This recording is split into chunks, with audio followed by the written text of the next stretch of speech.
Balagopal education centre வழங்கும் பொது அறிவு வினா விடைகள் GK கொஸ்டின் மற்றும் ஆன்சர்ஸ். இந்தியாவில் தேர்தலை நடத்தும் அமைப்பு எது? ஏ.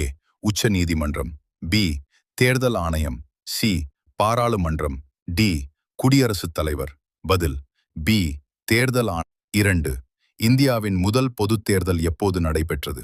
ஏ. 1947. பி. 1950. சி.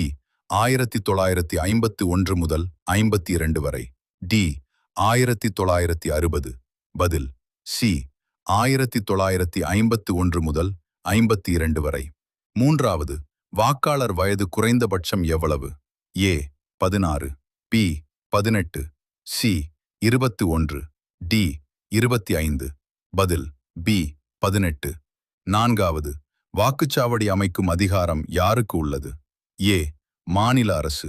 பி. மத்திய அரசு. சி. தேர்தல் ஆணையம். டி. காவல்துறை. பதில் சி. தேர்தல் ஆணையம். 5. இந்திய தேர்தல் ஆணையம் உருவாக்கப்பட்ட ஆண்டு. ஏ. 1947. பி. 1949. சி. 1950. டி. 1952. பதில் C. 1950. Please remember to like this video, subscribe to our channel, and share this content with all of your friends and family members.